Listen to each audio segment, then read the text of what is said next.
আজকে আপনাদের সাথে আমি একটা সহজভাবে একদম আমি বাসায় যেভাবে চিকেন ফ্রাই এর জন্য মেরিনেট করি চিকেনটাকে আমি সেটাই দেখাবো। প্রথমে আমি আদা বাটা দিয়েছি, তারপর রসুন বাটা দিয়েছি। এটা একদম পরিমাণ মতো যতটুকু মুরগি ততটুকু দিয়েছি। আমি লবণ দিয়েছি, তারপর হচ্ছে আমি মরিচের গুঁড়ো দিয়েছি, তারপর হচ্ছে আমি এখানে ফিশ সস দিয়ে দিচ্ছিলাম।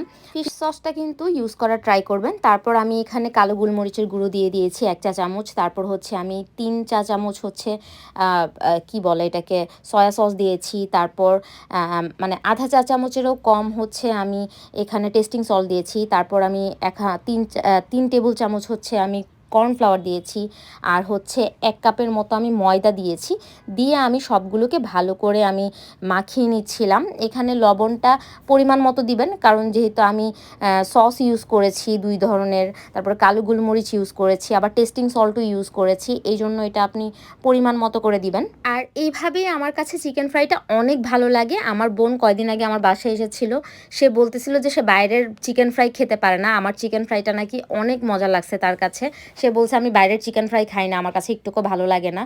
আর এইটা এত মজা হয় বিশ্বাস করেন। আমি এভাবেই খুব সিম্পলভাবে এই ঘরেই থাকে সব জিনিসগুলা, এগুলা দিয়ে এভাবে ম্যারিনেট করে আমি ফ্রিজে রেখে দিই, ডিপ ফ্রিজে রেখে দিই, যখন ভাজার তখন এভাবে ভেজে নিই। এই যে দেখতে পাচ্ছেন, মানে ঠিক এরকমভাবেই কিন্তু মচমচে করে এবং একদম ডুবো তেলে ভেজে নিতে হবে। আমি আসলে ওই ক্লিপটা রাখতে পারিনি যে আমি ভাজার মধ্যে দিচ্ছিলাম। আসলে তখন বাসায় মেহমান ছিল, তো ওইভাবে ভিডিও করা হয়নি। তো আমি শুধু এই ক্লিপটাই রেখেছিলাম। যাই হোক, কেমন লাগলো আমার রেসিপিটা অবশ্যই জানাতে ভুলবেন না।